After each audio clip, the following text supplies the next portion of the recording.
Bismillahirrahmanirrahim. Assalamualaikum warahmatullahi wabarakatuh.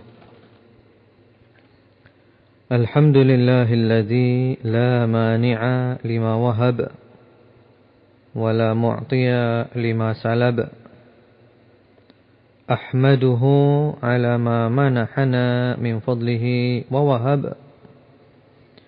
وأشهد أن لا إله إلا الله وحده لا شريك له هزم الأحزاب وغلب وأشهد أن محمدا عبده ورسوله الذي اصطفاه الله وانتخب صلى الله عليه وعلى آله وعلى أصحابه والتابعين لهم بإحسان ما أشرق النجم وغرب وسلم تسليما كثيرا أما بعد اللهم إنا نسألك علما نافعا ونعوذ بك من علم لا ينفع.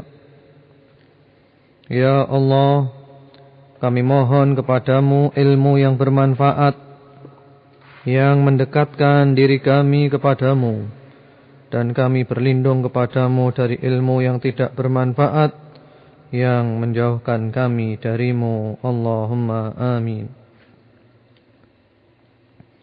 Para pendengar setia Radio Dakwah Islamiyah dimanapun Anda berada, cinta, ridha dan kasih sayang Allah subhanahu wa ta'ala selalu terlimpahkan kepada Anda semuanya, kapanpun dan dimanapun Anda berada.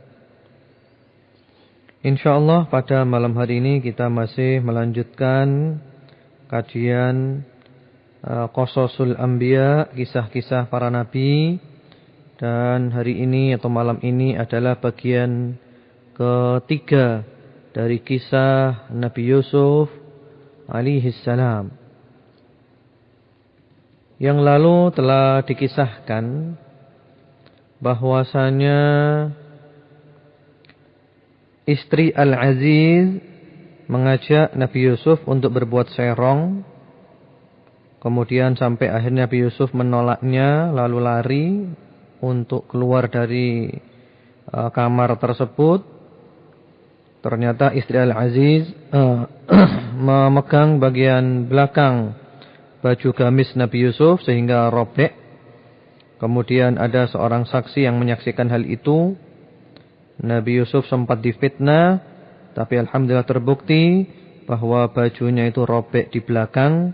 Berarti Nabi Yusuf itu lari, kemudian istri Al-Aziz yang mengejar dan menarik baju gamisnya dari belakang. Yusuf yang jujur dan istri Al-Aziz yang berdusta saat itu. Kemudian para pendengar setia Radio Dakwah Islamiyah dimanapun Anda berada, cinta, ridha dan kasih sayang Allah subhanahu wa ta'ala terlimpahkan kepada Anda semuanya, kapanpun dan dimanapun Anda berada. Setelah kejadian itu, para wanita-wanita di kota tersebut ya sebagaimana biasa menyebarkan berita itu ya, berdesas-desus, berkasak kusuk. Mereka mengatakan, wah ini bagaimana ini? Istri Al-Aziz, istri menteri atau raja Mesir, itu menggoda bujangnya untuk menundukkan dirinya, untuk diajak berselingkuh. Wah, sungguh itu cintanya sudah sangat mendalam. Qad syaghafaha hubba. Cintanya sangat mendalam. Dalam bahasa Arab cinta itu ada beberapa tingkatan ya. Di antaranya adalah syaghaf. Syaghaf itu adalah cinta yang sangat mendalam. Sesungguhnya kami memandangnya dalam kesesatan yang nyata. Wah ini bagaimana ini, istrinya menteri atau bahkan istrinya raja, masa mengajak berselingkuh budaknya, bujangnya. Ini gimana, enggak benar ini, dia tersesat.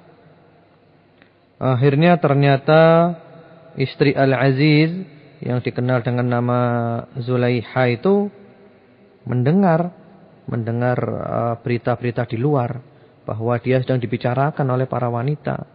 Mereka bicara begini, begitu dan macam-macam. Akhirnya Zulaikha itu tidak kehabisan akal. Dia pandai, dia cerdas. Wanita-wanita negeri itu diundang. Diundang semuanya datang ke tempatnya. Kemudian mereka disediakan tempat duduk.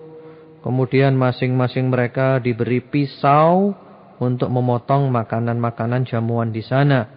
Mungkin memotong roti atau buah-buahan.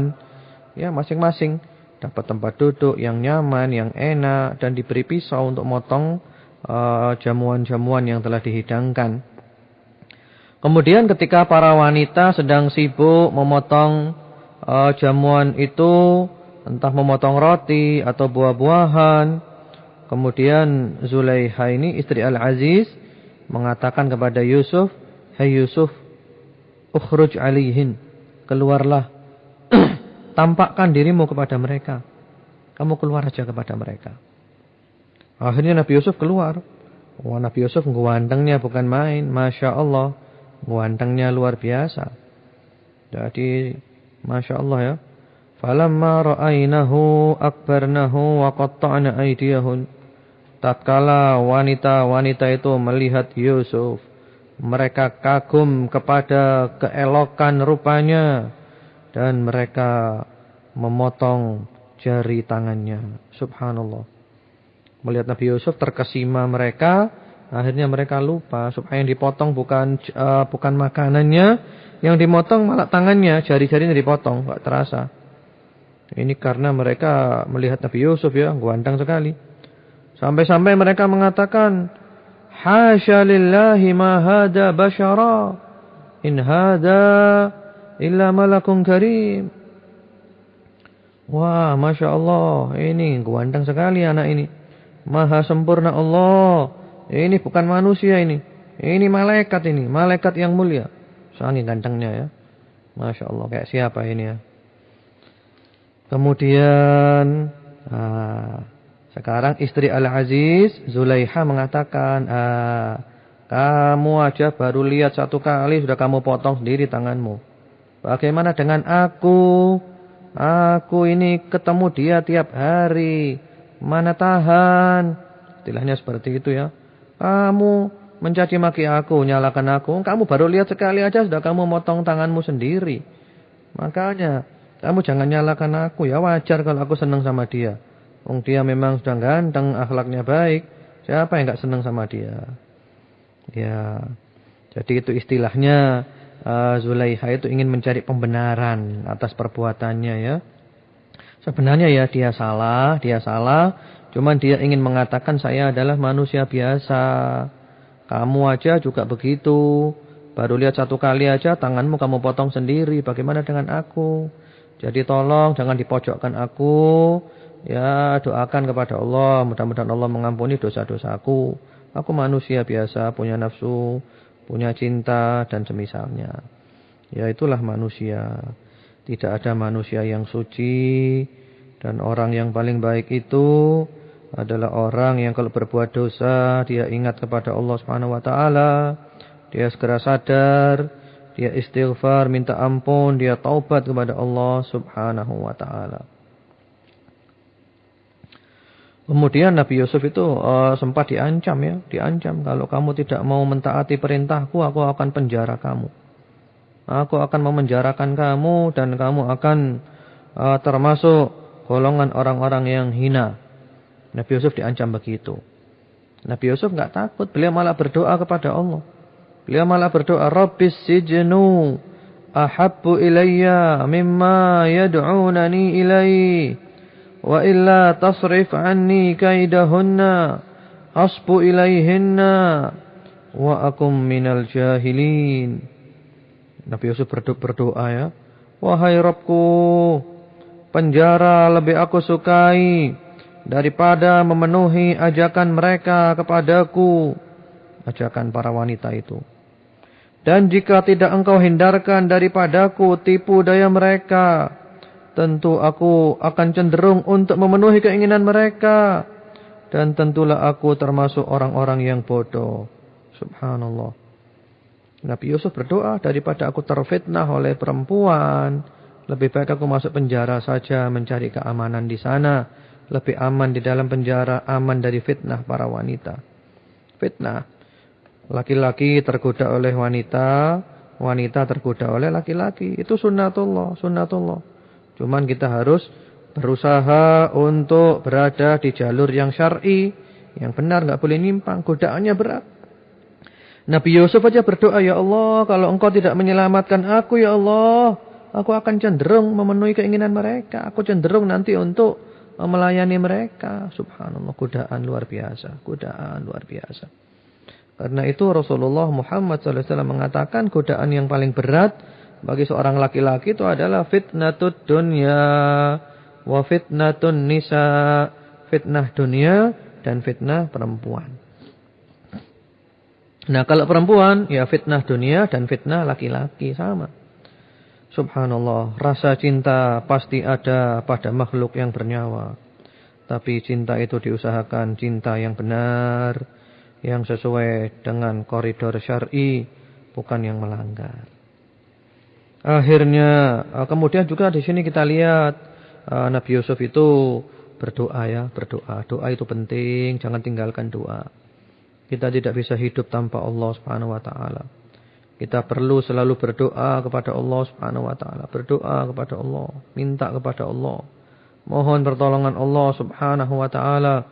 Kalau Allah tidak menolong kita, kita akan binasa, akan disia-siakan dan kita tidak ada artinya lagi. Doa terus, dalam kondisi apapun doa, suka duka doa, pagi doa, siang doa, sore doa, malam doa. Terus doa kepada Allah Subhanahu wa taala. Terutama kita berdoa untuk menyelamatkan agama kita agar kita terhindar dari fitnah, fitnah dunia dan semua fitnah yang bisa merusak agama kita. Lalu doa Nabi Yusuf dikabulkan oleh Allah Subhanahu wa taala dan Allah menghindarkan Nabi Yusuf dari tipu daya para wanita. Innahu huwas samiul alim. Sesungguhnya Allah dialah yang maha mendengar lagi maha mengetahui.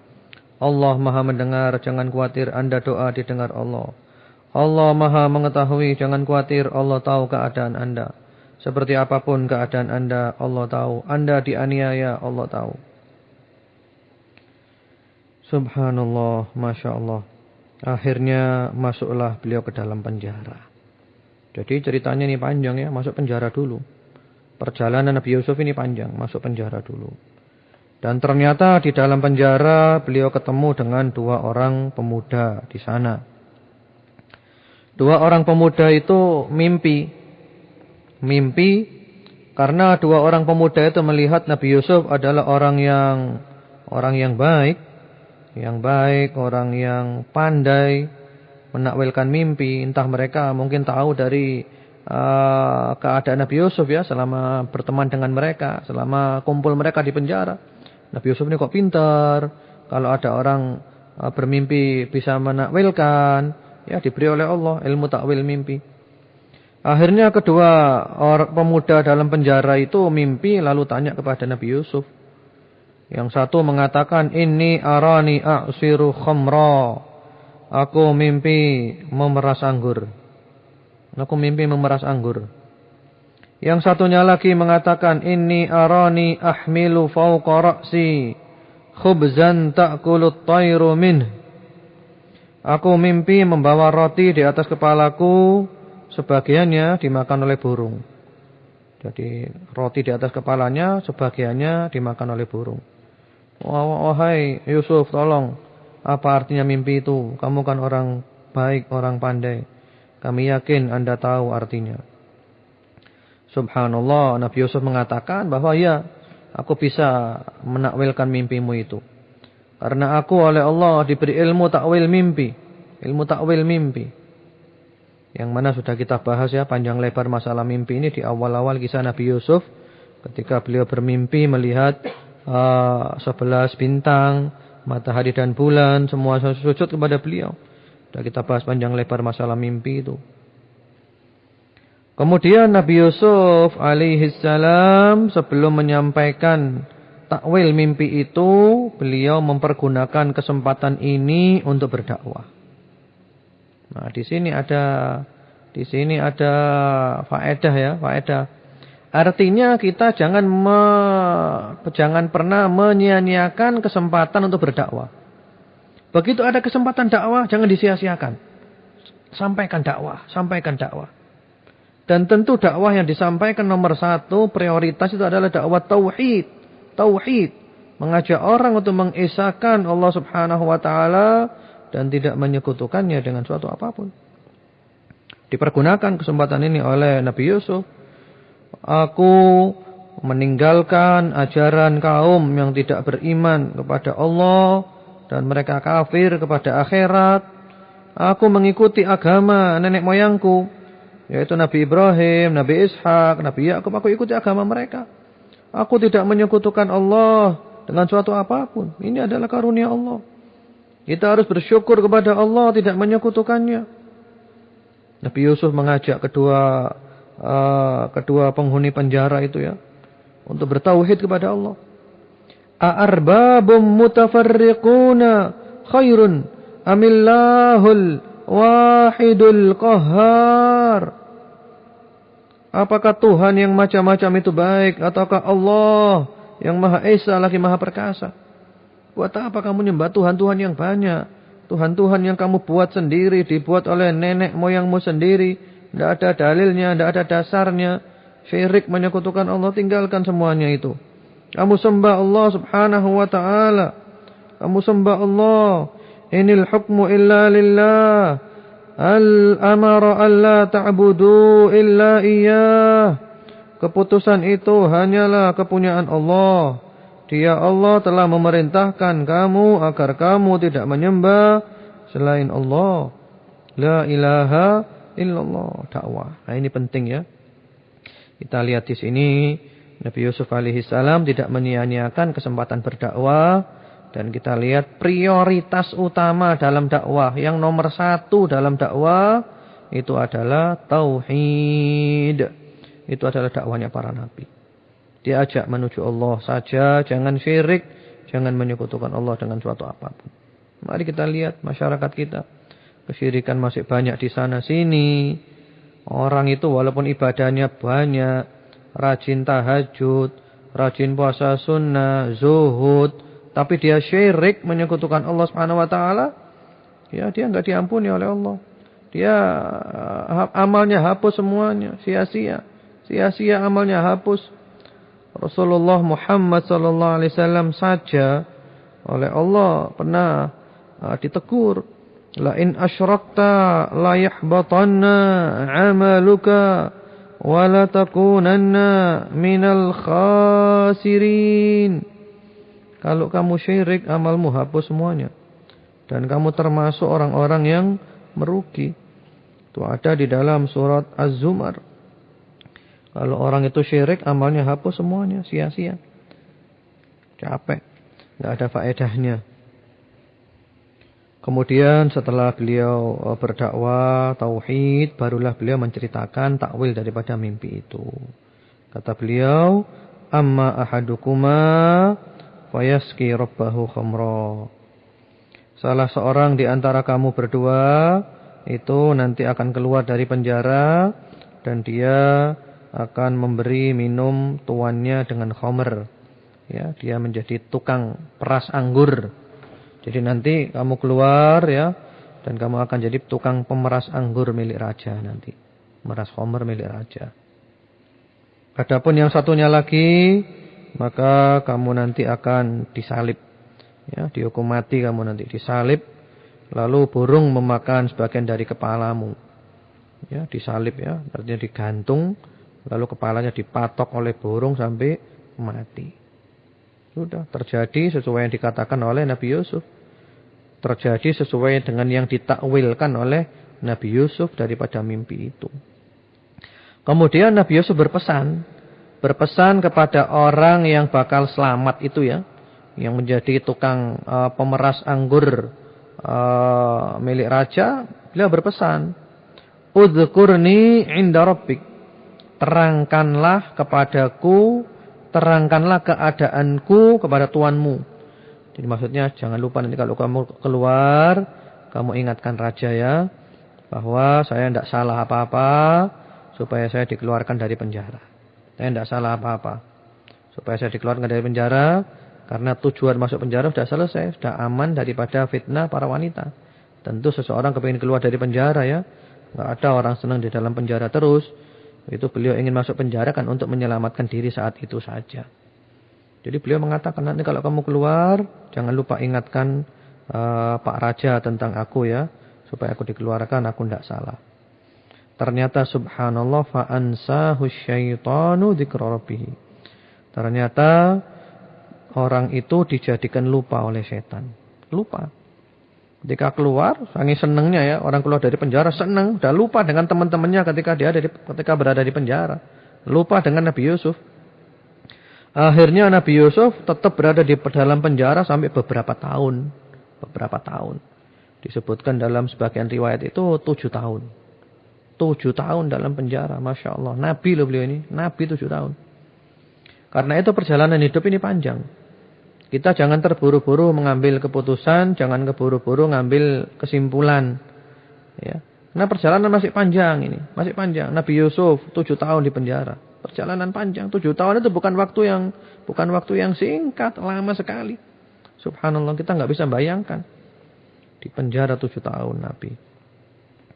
Subhanallah. Kemudian di situ ada kata-kata fa'ansahu syaitan, dibuat lupa oleh setan. Di sini ada faedah ya.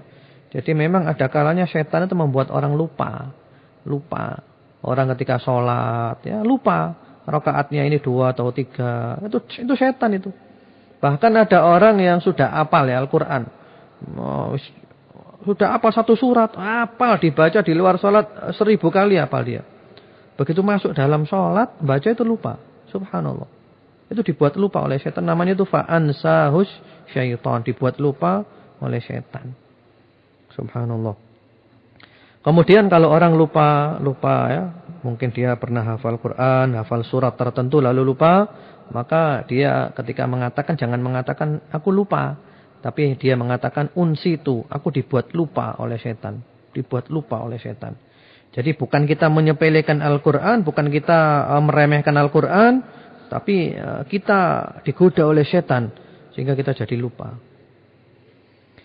Kemudian subhanallah akhirnya Allah subhanahu wa ta'ala mempunyai rencana. Dan rencana Allah itu pasti terjadi. Waktu itu sang raja mimpi. Raja mimpi. Wa qala al-maliku inni ara 7 baqaratin simani ya'kuluhunna 7 ijaf. وَسَبْعَ سُنْبُلَاتٍ خُضْرٍ وَأُخَرَ يَابِسَاتٍ. Rajanya berkata ya kepada pemuka-pemuka kaumnya, tokoh-tokohnya, terutama kepada para juru takwil mimpi di kerajaan itu. Hai kalian semuanya, aku mimpi melihat 7 ekor sapi betina yang gemuk-gemuk dimakan oleh 7 ekor sapi betina yang kurus-kurus. Dan juga aku melihat dalam mimpi itu 7 bulir gandum yang hijau dan 7 bulir lainnya yang kering. Ayo terangkan kepadaku apa artinya itu. Apa artinya? Kalau memang kamu ahli menakwilkan mimpi, ahli mentakbirkan mimpi, mana? Ceritakan kepadaku apa artinya. Jadi ini mimpinya ya. Mimpinya itu melihat 7 ekor sapi betina gemuk-gemuk dimakan oleh 7 ekor sapi betina kurus-kurus. Jadi yang kurus makan yang gemuk. Kemudian juga melihat 7 bulir gandum warnanya hijau. Yang hijau ya subur. Dan 7 bulir yang lainnya kering. Kering ya, udah kering, enggak subur. Kemudian ternyata semua ahli takwil mimpi, para pemuka di kerajaan itu mengatakan adghathu ahlam. Itu mimpi kosong itu, tidak ada artinya itu, hei Pak Raja. Itu kembangannya tidur saja itu. Tidak ada artinya. Wa ma nahnu bi ta'wilil ahlami bi'alimin. Dan kami sekali-kali tidak tahu mentakbirkan mimpi-mimpi model gitu. Wah, ini menunjukkan kebodohan mereka ya. Jadi Allah itu subhanahu wa ta'ala kalau ingin ya mengangkat seseorang, maka biasanya ditunjukkan dulu kelemahan yang lainnya. Begitu tampak kelemahan yang lainnya, maka akan tampaklah kehebatan yang lainnya pula. Di sini Allah hendak menampakkan kehebatan Nabi Yusuf, maka Allah menunjukkan dulu kelemahan semua pemuka-pemuka di kerajaan. Semuanya lemah, semuanya enggak mampu, semuanya merasa bodoh dalam masalah ini, maka tampillah Yusuf ternyata mengalahkan mereka semuanya. Itu rencana Allah. Rencana Allah itu rapi dan pasti terjadi. Subhanallah, setelah kejadian ini semua ahli takwil mimpi di kerajaan tidak bisa menakwilkan mimpi itu. Barulah penghuni penjara yang keluar itu baru ingat. Yang menjadi pemeras anggur ingat. Oh, saya kan punya teman di penjara itu, Yusuf itu. Iya, dia itu kan ahli menakwilkan mimpi. Iya. Akhirnya dia bilang kepada raja, "Hei Pak Raja, aku tahu ada satu orang yang bisa menakwilkan mimpi Anda. Tolong kirimkan aku kepada orang itu, dia di penjara. Biar aku mau ke penjara dulu, nemui orang itu, aku akan panggil orang itu supaya dia bisa menakwilkan mimpimu. Dia pintar, dia pandai masalah ini." Sudah berangkat. Juru peras khomernya raja itu berangkat ke penjara. Kemudian di sini kita ada faedah lagi, satu faedah ya. Orang di penjara belum tentu salah loh ya. Orang di penjara belum tentu salah. Nabi Yusuf ini di penjara enggak salah. Belum tentu salah. Ini pengadilan manusia ya. Pengadilan manusia itu ada bohongnya, ada penipuannya. Ya enggak benar lah, enggak benar. Orang di penjara belum tentu salah. Tapi kalau orang masuk neraka pasti salah. Pengadilan Allah itu tidak mungkin keliru. Nah, itu penting. Nabi Yusuf itu di penjara tapi tidak salah. Kemudian pelayan itu datang menemui Nabi Yusuf. "Hei Yusuf. Hei Yusuf, ayyuhas siddiq. Hei Yusuf yang amat sangat dipercaya, yang jujur sekali. Beri kami fatwa, takwil mimpi, yaitu 7 ekor sapi betina yang gemuk-gemuk dimakan 7 ekor sapi betina yang kurus-kurus. Kemudian juga 7 bulir gandum yang hijau. Ada juga 7 yang lainnya kering. Apa takwilnya? Saya akan mengatakan kepada raja takwil yang Anda terangkan ini. Apa? Nabi Yusuf mengatakan, "Oh, takwilnya itu. Ya, saya insyaallah ngerti. Karena Allah memberi ilmu kepada saya, ilmu takwil mimpi. Yaitu tazra'una sab'a sinina da'aba. Itu artinya supaya kamu bertanam 7 tahun lamanya sebagaimana biasa. Jadi 7 tahun kamu bercocok tanam seperti biasa. Kemudian apa yang kamu tuai, hendaklah kamu biarkan di bolirnya kecuali sedikit untuk dimakan. Ya. Jangan dilepaskan, istilahnya kalau padi itu damennya ya. Jangan dilepaskan supaya dia tahan lama. Jadi istilahnya kamu harus ngirit ya. Gandum itu setelah dipanen jangan dilepaskan damennya ya. Disimpan saja. Yang mau dimakan, yang mau dijual tidak apa-apa, dibersihkan dari ya damennya itu. Ini tujuannya disimpan, penyimpanan. Istilahnya itu kayak bulog ya, kayak bulog itu ya, simpan. Kemudian sesudah itu akan datang 7 tahun yang amat sulit. Musim paceklik. Yaitu yang nanti akan menghabiskan apa yang kamu simpan untuk menghadapi itu. Jadi yang kamu simpan itu kemarin-kemarin. Nah ketika 7 tahun musim paceklik dikeluarkan. Keluarkan itu dengan pengiritan. Untuk ngirit ya. Ini menunjukkan Nabi Yusuf itu pintar ya. Pintar mengelola manajemen ya. Masalah bulog lah, masalah bulog. Kapan harus beras itu dikeluarkan, kapan harus beras itu ditahan untuk kemaslahatan rakyat. Rakyat ya, dari rakyat untuk rakyat, bukan untuk penguasa. Kemudian setelah itu datang 7 tahun manusia diberi hujan yang cukup dan pada masa itu mereka memeras anggur. Masya Allah. Kemudian orang itu datang kepada raja, pelayan itu kepada raja cerita. Yusuf cerita begini takwil mimpinya. Raja percaya. Waduh betul itu. Betul. Masya Allah pintar anak itu. Tolong kamu panggil anak itu supaya datang menemui saya. Panggil, keluar dari penjara, suruh keluar dari penjara. Ternyata begitu Nabi Yusuf disuruh keluar dari penjara, beliau ingin supaya namanya direhabilitasi. Beliau mengatakan, namaku harus direhabilitasi dulu karena aku masuk penjara tidak ada salahnya.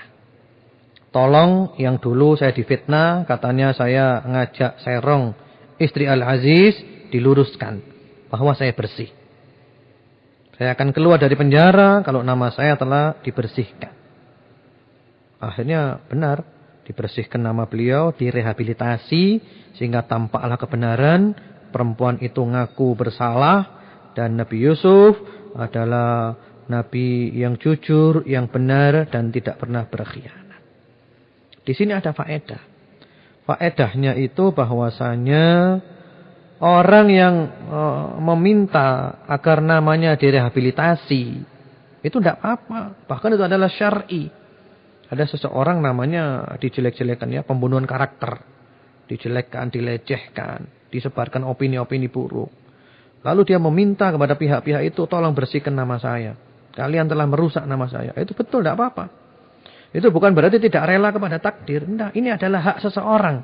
Dia meminta agar namanya direhabilitasi. Nabi Yusuf begitu. Tolong saya keluar dari penjara dan nama saya direhabilitasi. Aku tidak salah. Yang salah adalah perempuan. Alhamdulillah, akhirnya tampaklah kebenaran itu. Dan beliau termasuk orang-orang yang jujur, yang benar, yang tidak pernah berkhianat.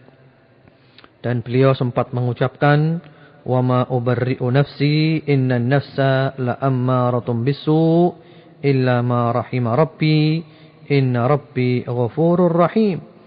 Dan aku tidak membebaskan diriku dari kesalahan karena sesungguhnya nafsu itu selalu menyuruh kepada kejahatan kecuali nafsu yang diberi rahmat oleh Tuhanku. Sesungguhnya Tuhanku Maha Pengampun lagi Maha Penyayang. Jadi Nabi Yusuf mengatakan, itulah nafsu. Namanya nafsu itu menyuruh orang untuk berbuat jahat, berbuat buruk. Kita melihat nafsu dalam Al-Quran itu ada 3 macam. 3 macam nafsu. Di sini disebutkan an-nafsul ammarah bisu. Nafsu yang selalu menyuruh untuk berbuat jahat. Lalu yang lebih tinggi daripadanya lebih baik an-nafsul lawwamah. Yang ada di surat Al-Qiyamah ayat 2. Nafsu yang selalu mencela. Jiwa seorang mukmin, dia mencela dirinya. Kalau dia berbuat baik, dia cela dirinya. Kenapa kamu berbuat baik sedikit? Kenapa tidak banyak perbuatan baikmu? Kalau dia berbuat jahat, dia cela dirinya. Kenapa kamu berbuat jahat, tidak berbuat baik? An-nafsul lawwamah namanya. Kemudian yang ketiga, yang paling tinggi adalah an-nafsul mutmainnah. Ini di akhir surat Al-Fajr. Ya ayyatuhan nafsul mutmainnah irji'i ila rabbiki radiyatan mardiyah fadkhuli fi ibadi wadkhuli jannati. Subhanallah, Masya Allah, luar biasa ini. Wahai jiwa yang tenang, wahai jiwa yang damai. Wahai jiwa yang tenang, wahai jiwa yang damai. Ya ayyatuhan nafsul mutmainnah, irji'i ila rabbiki radiyatan mardiyah. Kembalilah kepada Tuhanmu dalam keadaan rela, diridhoi dan kamu juga ridho. Allah ridho kepadamu dan kamu ridho kepada Allah. Masuklah dalam golongan hamba-hambaku. Masuklah ke dalam syurgaku. Masya Allah. Alangkah senangnya kalau jiwa kita adalah nafsul mutmainnah. Masya Allah. Kemudian akhirnya Nabi Yusuf dijadikan orang dekatnya raja. Jadikan orang dekatnya raja. Dan beliau, raja mengatakan, wa qala al-maliku utuni bihi astakhlishu li nafsi. Falamma kallamahu qala innakal yawma ladaina makinun amin. Ya, dijadikan orang dekatnya raja. Dan beliau dijadikan orang yang mempunyai kedudukan tinggi dan dipercaya. Masya Allah. Inilah hasilnya orang yang sabar dan berbuat baik. Akhirnya menang. Kemudian Nabi Yusuf menawarkan dirinya untuk menempati jabatan tertentu. Qala ja'alni ala khazainil ard inni hafidhun alim. Itu di ayat nomor ke-55. Jadikanlah aku bendaharawan negara Mesir. Sesungguhnya aku adalah orang yang pandai menjaga, lagi berpengetahuan. Ya, ayat 55. Kita lihat di sini Nabi Yusuf mempromosikan dirinya untuk menempati jabatan tertentu. Dan di sini para ulama mengatakan boleh dilakukan. Kita boleh mempromosikan diri kita untuk menempati jabatan tertentu, boleh. Dengan beberapa catatan. Catatan yang pertama, ikhlas karena Allah Subhanahu wa taala. Benar-benar kita ikhlas karena Allah. Yang kedua, kita memang selayaknya menempati jabatan itu dan kita mampu. Yang mana kalau jabatan itu dipegang oleh orang lain akan diselewengkan, disalahgunakan. Sehingga kita harus maju untuk mendapatkan jabatan itu. Kemudian yang berikutnya lagi adalah untuk kemaslahatan rakyat. Kemaslahatan rakyat, kemaslahatan umat. Bukan kemaslahatan pribadi. Itu yang dilakukan Nabi Yusuf.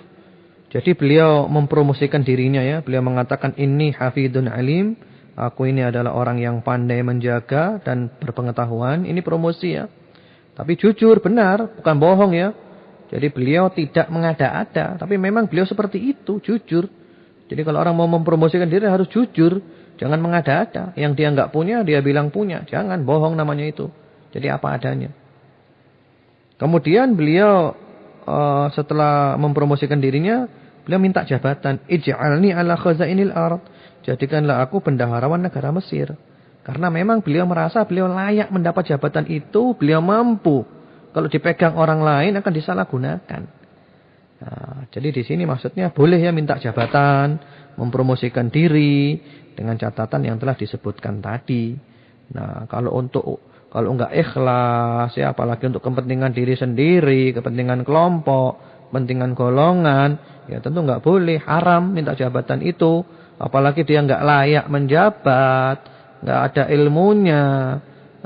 Apalagi ada orang yang lebih layak dari dia, yang mestinya dia enggak maju, enggak tampil, biarkan dia yang tampil, dia yang layak. Nah, itu enggak boleh, semuanya haram. Yang mana kebanyakan sekarang terjadi seperti itu. Seperti itu.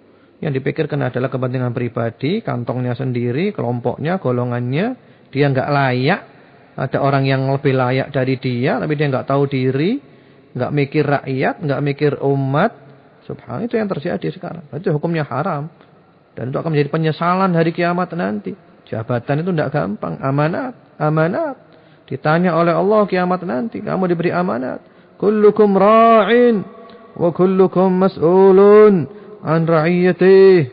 Kamu semua adalah pemimpin. Dan kamu akan ditanya tentang yang kamu pimpin. Ditanya kamu. Kamu duduk di sana, DPRD tingkat 1, DPRD tingkat 2. Kamu duduk di DPR. Mana? Yang kamu lakukan apa? Apa yang sudah kamu lakukan? Apa kamu ikhlas? Apakah untuk kepentingan pribadi? Ataukah kamu ngurusi rakyat atau tidak? Yang bisa kamu lakukan apa di sana? Kamu layak enggak duduk di situ? Ada orang yang lebih layak dari kamu. Mestinya bukan kamu yang di sana. Subhanallah. Semoga Allah menyelamatkan kita semuanya dari fitnah dunia. Fitnah dunia. Sekarang ini orang sudah tidak mikir akhirat lagi. Tidak ada mikir akhirat sudah. Yang penting maunya saya jadi. Enak duduk, dapat uang, dapat mobil, dapat rumah. Santai aja sudah. Itu hisab. Halaluhu hisab. Halaluhu hisab wa haramuhu adab. Itu hari kiamat nanti. Yang halal dihisab, yang haram diadab. 1 rupiah dihisab nanti. Min aina iktasabahu wa fima anfaqah. Dari mana kamu dapat itu? Kemana kamu keluarkan? Apakah Anda rela masuk neraka? Diberi uang 1 triliun tapi masuk neraka. Mau enggak Anda? Kamu saya kasih uang 1 triliun tapi masuk neraka. Mau enggak? Orang sekarang mau. Yang penting 1 triliun. Neraka urusan nanti, yang penting sekarang. Daripada susah. Allahu Akbar. Allah. Dunia berapa lama kita? 60 tahun, 70 tahun. Umat Nabi Muhammad SAW. Setelah itu perjalanan panjang. Abadal abidin. Khalidina fiha abada. Kekal selama-lamanya. Ahli syurga di syurga. Kekal selama-lamanya. Ahli neraka di neraka. Kekal selama-lamanya. Tanpa batas. Ya, itulah Nabi Yusuf oleh Allah Subhanahu wa taala akhirnya diberi jabatan yang tinggi, diberi kekuasaan yang penuh, diberi kedudukan, dan itulah kehendak Allah Subhanahu wa taala. Allah mengangkat sesuai dengan kehendaknya, Allah menjatuhkan sesuai dengan kehendaknya. Marilah kita mohon rahmat Allah yang perlu kita perhatikan, jangan sampai lupa. Kenapa Nabi Yusuf diangkat oleh Allah menjadi orang yang mempunyai kedudukan, yang berkuasa, yang terhormat? Kenapa? Rahasianya ada di ayat nomor 56. Wala nudhi'u ajral muhsinin. Dan kami tidak akan menyia-nyiakan pahala orang-orang yang berbuat baik. Jadi berbuat baik. Berbuat baik dulu, nah kemudian oleh Allah diberikan ganjarannya. Jangan lupa, kita berbuat baik oleh Allah diberi balasan kebaikan. Di dunia ada balasannya, di akhirat ada balasannya, cepat atau lambat. Demikian pula orang berbuat buruk ada balasannya. Di dunia ada balasannya, di akhirat ada balasannya, cepat atau lambat. Kemudian oleh Allah dikatakan, wala ajrul akhirati khairul lilladzina amanu wa kanu yattaqun. Dan sesungguhnya pahala di akhirat itu lebih baik bagi orang-orang yang beriman dan selalu bertakwa. Hubungannya apa dengan sebelumnya? Hubungannya, ya, munasabahnya ya. Nabi Yusuf itu kan diangkat menjadi orang yang berkuasa, berkedudukan, yang terhormat itu di dunia. Lalu oleh Allah ditegaskan, orang yang beriman dan bertakwa di akhirat mendapatkan yang lebih baik lagi. Kayak Nabi Yusuf, di dunia terhormat, punya kedudukan, di dunia berkuasa, di akhirat tambah baik lagi di akhirat nanti. Yang penting beriman dan bertakwa. Jadi orang beriman dan bertakwa itu untungnya dua. Di dunia untung, dapat kebaikan. Di akhirat lebih baik lagi. Orang enggak bertakwa, rugi dunia akhirat. Di dunia susah, di akhirat tambah susah lagi. Nah, ternyata kisah Nabi Yusuf ini masih panjang. Bagaimana nanti saudara-saudaranya pergi ke negeri Mesir. Ketika mereka mendapatkan musim paceklik. Nah, itu insyaAllah kita lanjutkan pada waktu berikutnya. Mudah-mudahan kisah-kisah para nabi ini bermanfaat. Semoga Allah Subhanahu wa taala selalu memberikan kepada kita semuanya petunjuknya, hidayahnya. Dan semoga Allah menjadikan kita istiqamah sampai berjumpa dengannya. Allahumma amin. Amin ya rabbal alamin. Dan selanjutnya alhamdulillah sudah kita ikuti bersama kajian Islamiyah pada malam hari ini. Dan selanjutnya kami akan masuk pada sesi tanya jawab. Dan alhamdulillah di studio sudah banyak pertanyaan yang masuk. Dan kami masih mengundang bagi anda mitra pendengar semuanya yang ingin bertanya seputar materi kita kisah Nabi Yusuf malam ini. Saya kira cukup, sudah banyak ya. Cukup ya. Jadi enggak usah dikirim lagi ya. Sudah banyak di layar kami. Dan kami jawab yang sesuai dengan materi ya. Ya. Pertanyaan pertama ini. Bentar ya.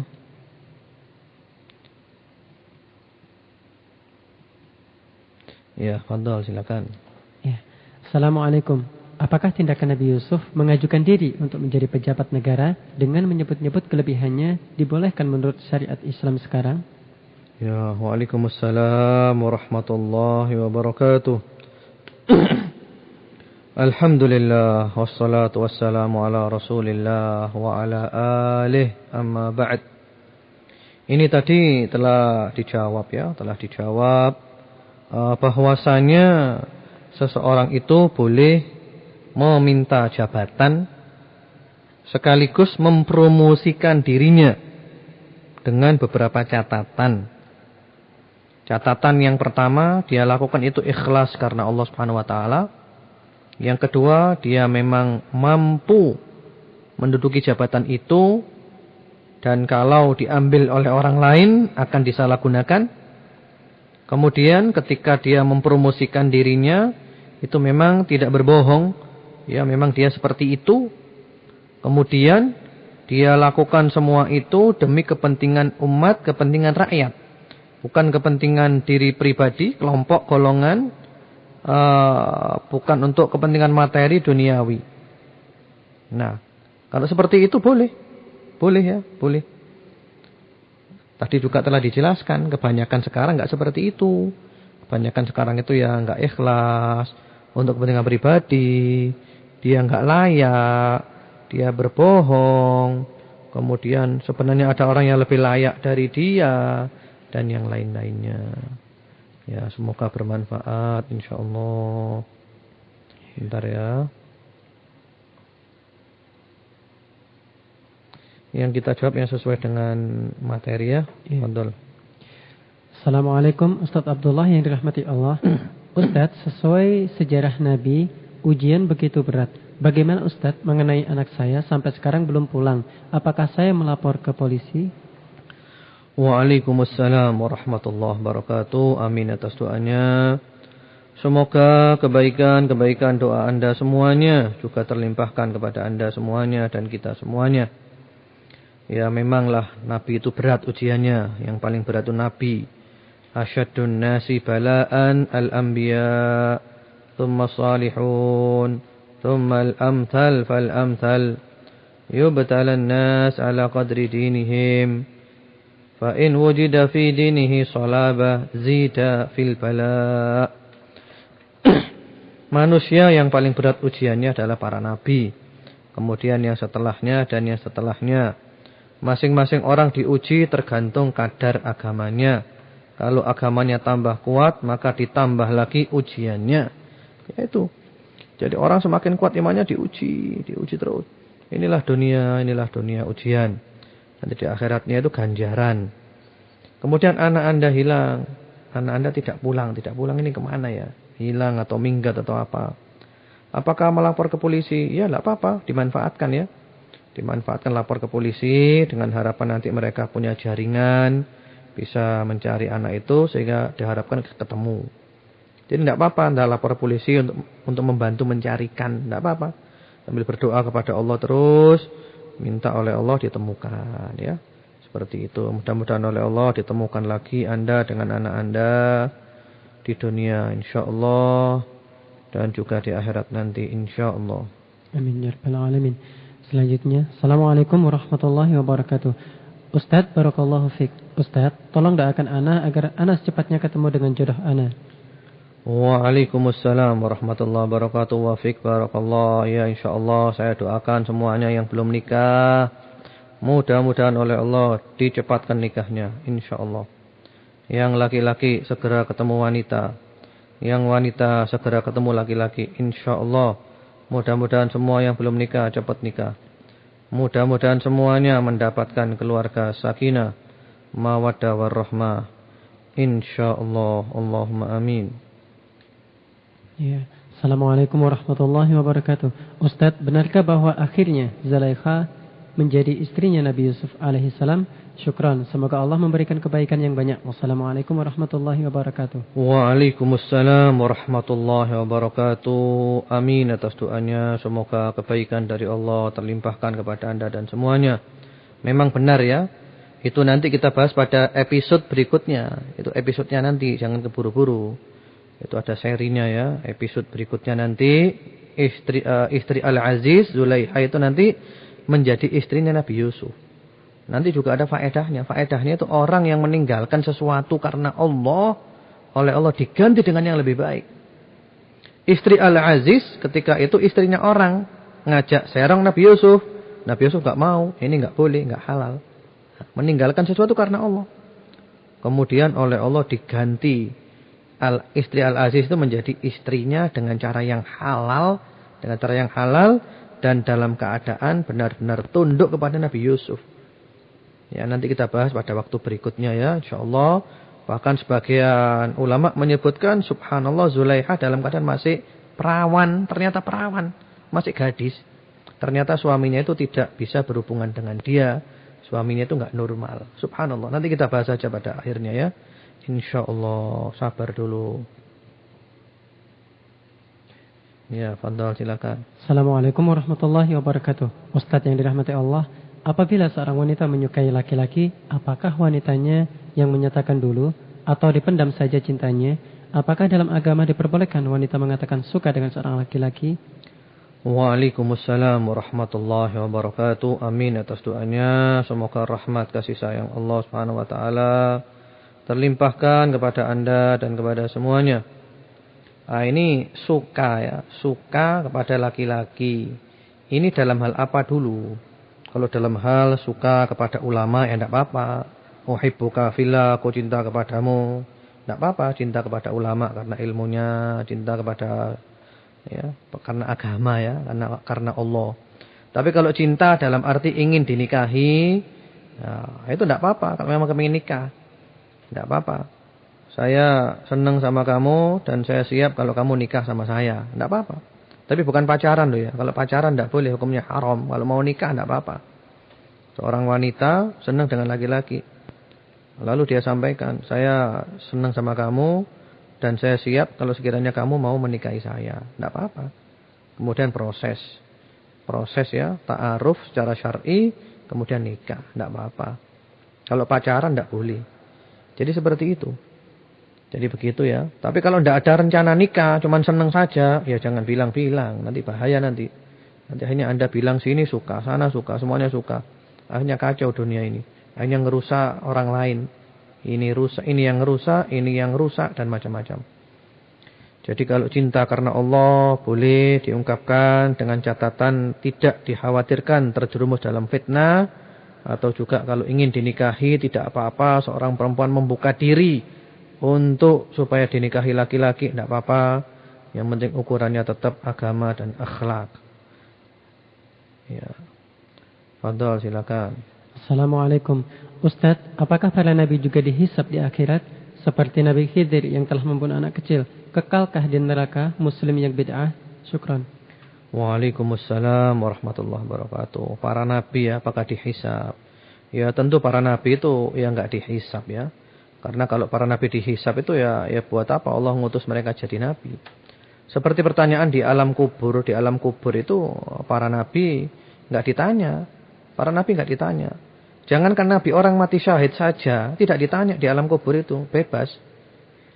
Bebas ya, karena darahnya dia, bukti mati syahidnya dia adalah bukti keimanan.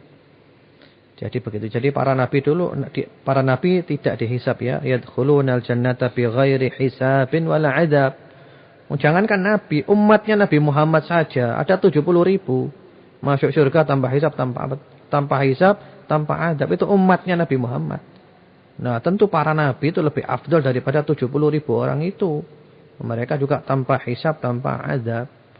Ya, tanpa hisab, tanpa adab. Kemudian mengenai kekalkah ahli bid'ah. Ahli bid'ah itu lihat dulu seperti apa. Kalau bid'ah mukaffirah yang menyebabkan pelakunya kafir, ya kekal di neraka. Seperti orang-orang liberal, sekuler, pluralisme, kaum rasionalis, Islam komunis, Islam yang menyimpang lah. Benar-benar menjadikan mereka kafir walaupun mereka ngaku Islam. Ya kekal di neraka selama-lamanya. Ya, fadhol, silakan. Assalamualaikum, Ustadz. Apakah yang dimaksud dengan dipotong tangannya? Tergores ataukah benar-benar terpotong putus tangannya? Jazakallah. Ya, wa iyyakum. Waalaikumsalam warahmatullahi wabarakatuh. Itu lafadznya jelas sekali ya. Lafadznya jelas sekali. Wa qatta'na aydiyahun. Qatta'na aydiyahun.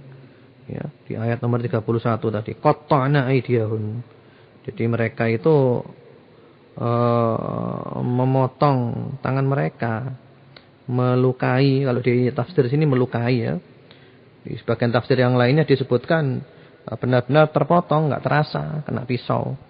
Ya. Yang jelas yang kita ambil di sini entah tergores, entah terluka, entah terpotong, enggak jadi masalah. Yang jadi masalah di sini bahwasanya Nabi Yusuf itu tampan dan ketampanannya bisa membuat wanita terfitnah. Istri Al-Aziz ingin membuktikan bahwa dia adalah manusia biasa. Sebagaimana kalian semua para wanita enggak tahan lihat Yusuf, aku pun juga enggak tahan. Jadi permasalahannya bukan difokuskan kepada tangannya terpotong atau tergores atau terluka. Bukan fokus di sana. Fokusnya adalah hikmah daripada cerita itu. Karena kalau kita lihat tafsir, banyak penafsiran. Ada yang mengatakan terluka, tergores. Ada yang mengatakan benar-benar terpotong. Seperti itu. Ya, fadhal. Assalamualaikum. Ustadz yang dilindungi Allah. Apakah di surga nanti jin muslim juga berkumpul bersama kita? Terima kasih. Waalaikumsalam warahmatullahi wabarakatuh. Amin atas doanya. Semoga dikabulkan oleh Allah Subhanahu wa taala dan semoga Anda juga mendapatkan kebaikan-kebaikannya. Mengenai jin muslim ya, jin muslim itu masuk surga sama dengan kita. Cuman apakah bersama-sama kita ya wallahu a'lam. Karena kalau di dunia alamnya lain, ada alam kita, ada alam jin, makhluk halus, makhluk kasar ya. Tapi kalau masuk surga ya masuk surga karena jin dan manusia itu mukallaf. Yang diberi beban agama, kerjakan ini, tinggalkan itu. Wa ma khalaqtul jinna wal insa illa liya'budun. Ya. Jadi jin masuk surga ya. Cuman apakah kumpul kita atau bagaimana? Itu gaib ya. Yang jelas kalau di dunia alamnya berbeda. Yang penting itu amal soleh, insyaallah. Yang penting masuk surga, insyaallah. Mudah-mudahan kita semua ahli surga. Allahumma amin. Amin ya rabbal alamin. Pertanyaan selanjutnya. Assalamualaikum. Ustadz dan kru yang dicintai Allah, apa lelaki yang diberi wajah tampan dan ideal juga harus menjaga diri agar tidak memfitnah orang, khususnya terhadap wanita? Bagaimana caranya? Waalaikumsalam warahmatullahi wabarakatuh. Amin atas doanya. Semoga kebaikan doa Anda juga terlimpahkan kepada Anda. Memang betul. Jadi laki-laki yang diberi wajah tampan ya dan ideal itu harus menjaga diri supaya tidak menfitnah orang. Karena itu orang laki dianjurkan pakai jenggot. Ya, pakai jenggot itu perlu. Karena kalau tidak nanti ada laki-laki itu nanti lebih cantik dari perempuan. Nah, menfitnah. Makanya pakai jenggot ya. Itu juga untuk menghindari fitnah. Supaya kelihatan ini laki-laki. Ada satu cerita ya. Seorang laki-laki dia punya wajah yang cukup manis. Manis sekali wajahnya. Dia waktu itu tidak memakai jenggot. Jenggotnya cukur bersih, kumisnya cukur bersih, klimis. Subhanallah, dia suka digoda oleh laki-laki. Ada laki-laki ya, pada di salon, pemilik salon, para banji itu. Ini pemuda ini kalau lewat digoda terus. Akhirnya ini gimana digoda? Akhirnya dia melihara jenggot. Dia pelihara jenggotnya, subhanallah mereka enggak berani goda lagi. Karena sudah kelihatan laki-laki. Jadi begitu. Karena itu di dalam Islam, seorang laki-laki dilarang memandang wajah laki-laki al-amrad. Amrad ya, amrad pakai dal. Atau murdan. Amrad atau murdan. Itu laki-laki yang wajahnya sangat tampan, yang dia tidak memakai jenggot, enggak memakai kumis, sehingga seperti perempuan. Itu enggak boleh dipandang. Laki-laki mandang laki-laki. Itu enggak boleh karena hukumnya dia seperti wanita. Bahkan hukumnya dia lebih bahaya dari wanita. Kenapa? Karena kalau ada laki perempuan masuk kamar bukan mahramnya, orang curiga, wah ini zina. Tapi kalau laki sama laki masuk kamar, enggak ada orang curiga. Nah, itu hati-hati. Terutama di pondok-pondok pesantren ya. Laki-laki ketemu laki-laki, perempuan ketemu perempuan itu hati-hati. Karena itu diharamkan melihat wajah laki-laki yang tidak berjenggot, yang tidak berkumis, yang wajahnya itu kayak perempuan. Ya, membuat orang terfitnah. Apalagi laki-laki yang memang ada kecenderungan untuk penyimpangan seksual.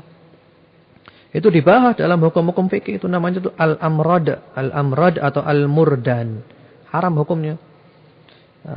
Ya, karena bisa menimbulkan terfitnah. Itu bahkan lebih bahaya dari perempuan. Ya, semoga bermanfaat insyaallah. Ini pertanyaannya kita pilih yang sesuai materi aja ya. Fadhal, silakan. Assalamualaikum. Bagaimana kalau ada orang suka mentakwilkan mimpi, meramal dan menafsirkan Al-Quran secara bebas, tidak tahu bahasa Arab? Syukran. Waalaikumsalam warahmatullahi wabarakatuh. Hukumnya haram. Ya, menakwilkan mimpi, meramal, menafsirkan Quran seenaknya sendiri, padahal dia tidak bisa bahasa Arab. Itu hukumnya haram. Jadi syarat utama nomor 1 orang untuk menjadi guru agama itu harus bisa bahasa Arab. Harus, wajib. Ya, guru agama, jadi khotib di atas mimbar, atau jadi mubaligh, atau jadi da'iyah, ya, da'iyah, berdakwah di jalan Allah, itu harus bisa bahasa Arab. Tidak bisa, hukumnya haram. Ya, harus. Bagaimana dia akan menjelaskan kepada umat permasalahan agama? Dia nggak bisa bahasa Arab. Semua ilmu agama itu ada di kitab-kitab bahasa Arab. Quran bahasa Arab, hadits bahasa Arab, tafsir bahasa Arab, syarah hadits bahasa Arab, kitab fikih semuanya bahasa Arab. Loh, kan sekarang ada terjemahan. Terjemahan nggak bisa dijadikan pegangan. Terjemahan yang katanya menjaga keotentikan terjemahan, masih banyak kejanggalan-kejanggalan di sana. Karena mereka akan mengejar deadline, mereka bisnis. Seperti itu. Jadi haram hukumnya ya. Bicara tanpa ilmu, apalagi menafsirkan Quran tidak bisa bahasa Arab, itu hukumnya haram, haram sekali itu ya, berdosa. Wala taqfu ma laysa laka bihi ilm. Inna as-sam'a wal basara wal fuada kullu ulaika kana anhu mas'ula. Jangan bicara tanpa ilmu. Jangan bicara tanpa ilmu. Ditanya nanti oleh Allah. Ya, pendengaran kita, penglihatan kita, hati kita ditanya oleh Allah.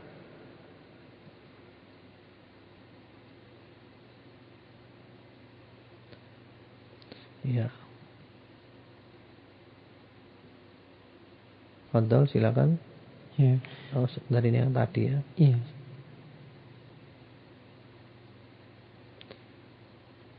Iya, fadhal, silakan. Ya.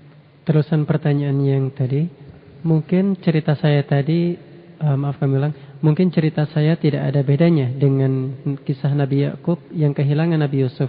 Ustadz, saya seorang ibu, hatinya sangat lemah. Bagaimana Ustadz solusinya menghadapi anak saya yang hilang? Ya, ini jadi sambungan yang tadi ya, anaknya hilang ya. Jadi ceritanya kayak Nabi Yakub kehilangan Nabi Yusuf ya. Kita lihat ketika Nabi Yakub alaihissalam itu kehilangan Nabi Yusuf, apa yang terjadi? Yang terjadi beliau nangis. Beliau nangis. Hatta biyaddat 'ainahu minal huzn. Ya, sampai matanya buta. Nangis sampai matanya buta minal huzn, karena kesedihan. Subhanallah. Ini Nabi Yakub alaihissalam nangis sampai matanya buta karena kesedihan. Artinya di sini pesan moral yang bisa kita tangkap bahwa inilah manusia, kita manusia, bersedih itu wajar. Bahkan kalau boleh saya katakan seperti kalau kita ya, kalau kita ini sudah stres namanya itu namanya stres kalau kita ya. Tapi kita tidak boleh mengatakan Nabi stres ya. Kalau kita sendiri itu namanya stres. Ya, nangis sampai matanya buta, sampai seperti itu. Artinya orang bersedih, orang sumpek, itu wajar, manusia. Jangan dikatakan kamu kan ahli ibadah, kenapa sumpek? Loh, memangnya ahli ibadah nggak boleh sumpek? Sumpek semuanya, inilah dunia. Dunia hada darus sumpek. Darus sumpek. Bahasa Arab campur bahasa Indonesia ya. Jadi kampung tempatnya orang sumpek. Darul ana wal wasab wan nasab. Tempatnya orang capek, tempatnya orang payah, tempatnya orang susah, dunia. Jadi kalau istilah kita itu namanya stres, itu namanya nangis sampai matanya buta. Apakah beliau enggak rela dengan Allah? Beliau rela, beliau nabi, beliau ikhlas, beliau terima, beliau bersyukur, beliau iman kepada takdir, qada dan qadar. Tapi ya itulah manusia, kita adalah manusia, manusia biasa. Wajar. Jadi istilahnya kalau ada orang yang mungkin kadang bersedih, mungkin lagi stres, ya itu wajar, manusia itu begitu. Loh, kamu kan ahli ibadah, kenapa kamu sampai stres? Ya wajar, ibadah itu ibadah, stres ya ada saatnya. Ada saatnya orang itu sumpah, gelisah, bingung, itulah dunia. Apalagi ada sebuah faedah ini ya, faedah. Saya baca di bukunya Ibnu Rajab yang berjudul Lataiful Ma'arif.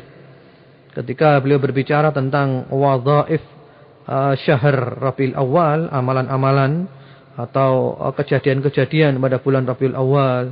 Beliau cerita sejarahnya Nabi Muhammad sallallahu alaihi wasallam dan disebutkan di sana bahwa Rasulullah sallallahu alaihi wasallam itu dalam hidupnya sering sakit kepala.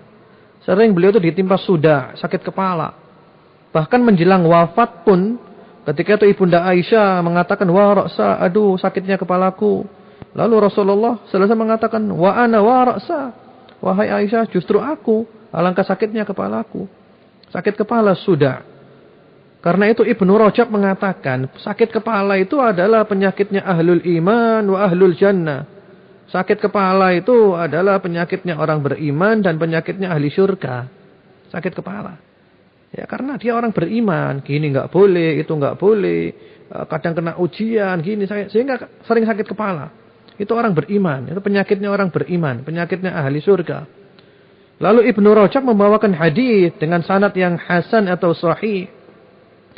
Ketika itu ada seorang badui melihat Rasulullah SAW sakit kepala. Lalu badui mengatakan, aku enggak pernah sakit kepala. Enggak pernah sakit kepala aku. Kemudian Rasulullah mengatakan, kalau ada yang ingin man yuridu an yanzura ila ahlin nar, falyanzur ila hadza au kama qala. Siapa yang ingin melihat ahli neraka, lihatlah orang ini. Artinya orang yang enggak pernah sakit kepala itu ahli neraka. Yang enggak pernah sakit kepala ahli neraka. Karena hidupnya enggak pernah mikir apa-apa. Ya, ini dilakukan semuanya. Halal, haram. Semuanya. Ya, tertawa sana, tertawa sini. Ini enak saja. Subhanallah. Jadi begitu itulah hidup. Jadi ahli surga, orang beriman itu sering sakit kepala. Seperti itu. Jadi ibu diuji anaknya hilang kayak Nabi Yakub ya. Tidak apa-apa. Alhamdulillah Anda tidak sampai buta. Alhamdulillah ya.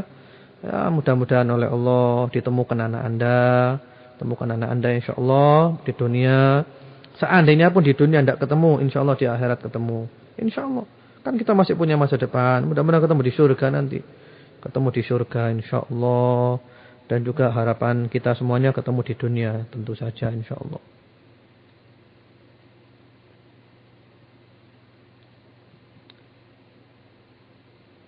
Ya, fadhal silakan. Assalamualaikum warahmatullahi wabarakatuh. Ustadz yang baik, mengapa Nabi Yusuf alaihissalam menakwilkan mimpi jelek temannya yang disalib waktu di penjara? Apakah boleh kita menyampaikan mimpi yang takwilnya jelek? Ya, waalaikumsalam warahmatullahi wabarakatuh. Mengenai menakwilkan mimpi yang jelek itu boleh ya, tapi bahasanya yang halus. Bahasanya yang halus ya. Cuman jangan lupa kita bukan nabi. Nabi Yusuf itu nabi, pasti tahu beliau tahu pasti. Diberitahu oleh Allah, dapat wahyu. Kalau Anda bukan nabi, saya bukan nabi, jangan ngawur nafsirkan nanti. Jadi jangan berani-berani nafsirkan mimpi, nakwilkan mimpi. Kalau beliau adalah nabi diberitahu oleh Allah, ini bakal gini, ini bakal gitu. Diceritakan oleh beliau, cuman bahasanya bahasa yang halus, ya. Masya Allah. Ada satu kisah disebutkan dalam kitab Ta'tirul Anam fi Ta'biril Manam, kisah tentang mimpi-mimpi ya.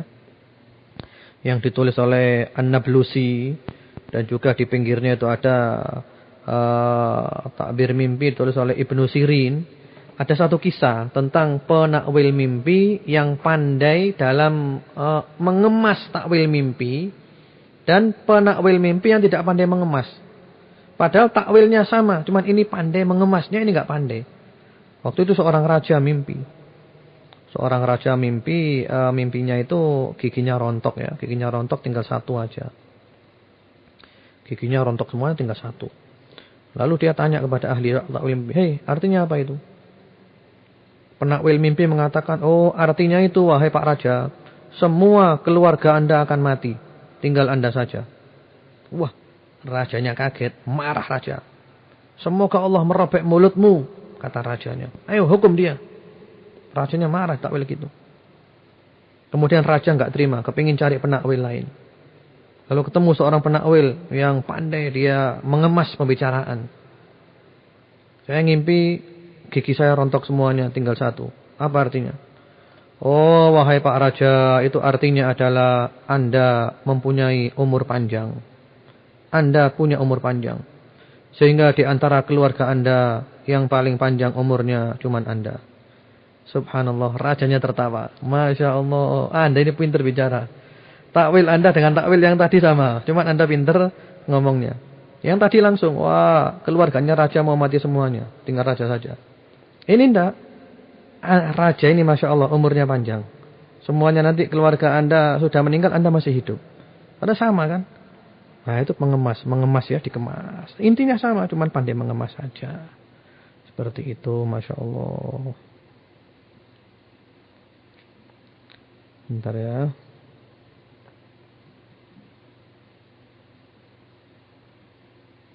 Fadhal, silakan. Assalamualaikum warahmatullahi wabarakatuh. Ustadz, apakah istri Al-Aziz dia bertaubat setelah memenjarakan Nabi Yusuf alaihissalam? Waalaikumsalam warahmatullahi wabarakatuh. Iya, dia bertaubat jadi wanita solihah ya. Bahkan di kemudian hari menjadi istrinya Nabi Yusuf. Ya, silahkan. Assalamualaikum, Ustadz yang dirahmati Allah. Apakah sekarang masih ada orang yang bisa mentakwilkan mimpi? Jazakumullah, dari Sukun. Waalaikumsalam warahmatullahi wabarakatuh. Amin atas doanya. Semoga rahmat kasih sayang Allah Subhanahu wa taala terlimpahkan kepada Anda semuanya. Kalau sekarang ini orang bisa menakwilkan mimpi, saya kira tidak ada ya. Cuman yang sekarang ini membaca buku, ada bukunya, ada buku takwil mimpi ya. Karena sekarang ini siapa yang bisa kita percaya dalam menakwilkan mimpi? Berbeda kalau dahulu kala ya, para salafus saleh, orang-orang yang bisa dikatakan orang-orang yang bersih ya. Seperti itu. Kalau sekarang ini lebih cenderung membaca aja. Saya sarankan kalau Anda bisa bahasa Arab ya, Anda memiliki kitab yang berjudul Ta'tirul Anam fi Ta'biril Manam. Ditulis oleh An-Nablusi dan di pinggirnya ada Tafsirul Ahlam oleh Ibnu Sirin. Di pinggirnya ya, di hawamishnya itu.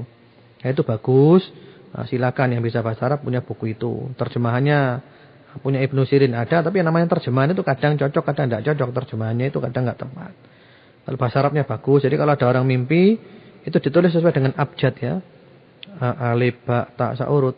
Kitabnya tebal ya, tebal sekali dan gede kitabnya. Cetakan lama, gede sekali. Warna kuning, kitab kuning ya. Nah, itu nanti ada orang mimpi ada takwilnya. Satu mimpi ya itu bisa mempunyai beberapa takwil, bisa begini, bisa begini, bisa begini, bisa begini, bisa begini, bisa begini, mungkin begitu.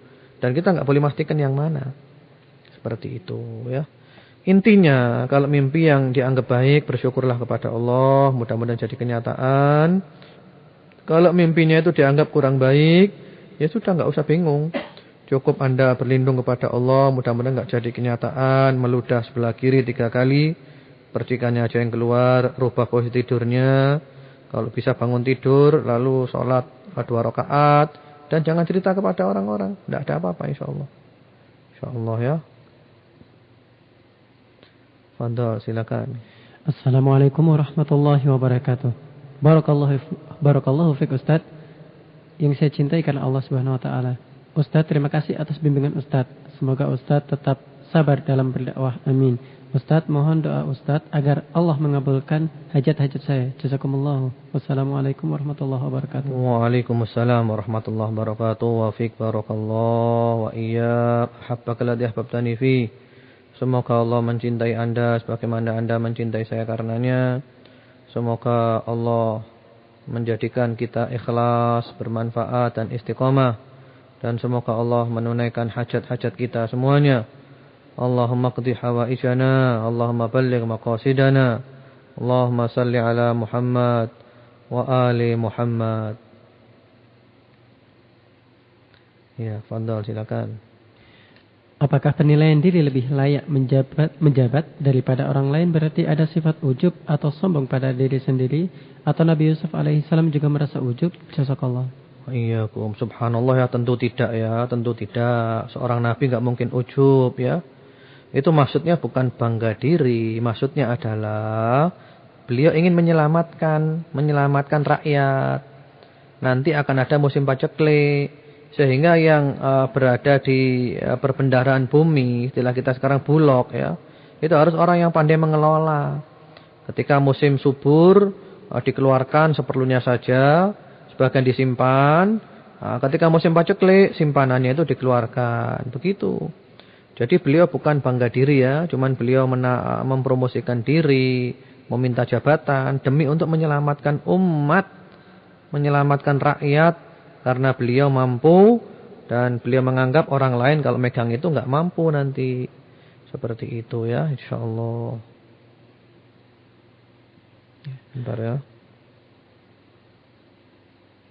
Ya, fadhal silakan. Assalamualaikum warahmatullahi wabarakatuh. Pak Ustadz, apakah mimpi jelek jadi kenyataan? Waalaikumsalam warahmatullahi wabarakatuh. Mimpi jelek itu insyaallah tidak akan jadi kenyataan. Kalau Anda mengamalkan beberapa amalan ya. Kalau mimpi jelek, amalannya yang pertama-tama ya, Anda bangun lalu meludah ke sebelah kiri 3 kali. Tapi ludahnya enggak dikeluarkan, cuma percikan-percikannya saja. Kemudian Anda mengucapkan a'udzubillahi minasyaitonirrajim. Berlindung kepada Allah dari syaitan ya. Allahumma inni a'udzubika min amali syaitan. Kemudian kalau Anda mau tidur lagi, robah posisi tidurnya. Tadi menghadap barat, sekarang menghadap timur. Tadi utara, sekarang selatan. Bukan bantalnya dibalik ya, tapi posisi tidurnya dirubah. Kemudian kalau Anda mau bangun lalu sholat 2 rakaat lebih afdol ya. Kemudian jangan diceritakan kepada siapapun. Tidak ada apa-apa itu. Tidak ada apa-apa insyaallah. Ya, saya kira itu dulu aja yang bisa dijawab. Mohon maaf kalau banyak yang belum terjawab karena di luar materi. Ya, saya kira itu dulu. Marilah kita tutup dengan doa kepada Allah Subhanahu wa taala. Semoga Allah Subhanahu wa taala mengabulkan doa-doa kita. Bismillahirrahmanirrahim. Alhamdulillah Rabbil Alamin. Allahumma salli ala Muhammad wa ali Muhammad wa sallim tasliman katsira. Allahumma la sahla illa ma ja'altahu sahla wa anta taj'alul hazna idza syi'ta sahla. Ya Allah, puja dan puji kami panjatkan hanya kepadamu. Curahkan salawat dan salammu kepada Nabi Muhammad dan keluarga Nabi Muhammad. Ya Allah, tidak ada kemudahan kecuali apa yang Kau jadikan mudah. Dan semua yang sulit kalau Engkau berkehendak Engkau menjadikannya mudah. Allahumma balligh maqasidana, Allahumma qdi hawaijana. Ya Allah, capaikanlah semua keinginan kami dan tunaikanlah semua hajat-hajat kami. Allahumma ij'alna minal muhsinin, minal ladzina amanu wa kanu yattaqun. Ya Allah, jadikanlah kami termasuk orang-orang yang berbuat baik ya Allah, orang-orang yang beriman dan bertakwa. Allahumma inna nas'aluka husnal khatimah wa na'udzubika min su'il khatimah. Ya Allah, kami mohon kepadamu husnul khatimah, penutup umur yang baik, dan kami berlindung kepadamu dari su'ul khatimah, penutup umur yang buruk.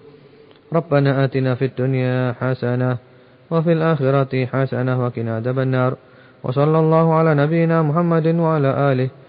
سبحان ربك رب العزة عما يصفون وسلام على المرسلين والحمد لله رب العالمين آمين سبحانك اللهم وبحمدك أشهد أن لا إله إلا أنت أستغفرك وأتوب إليك والسلام عليكم ورحمة الله وبركاته.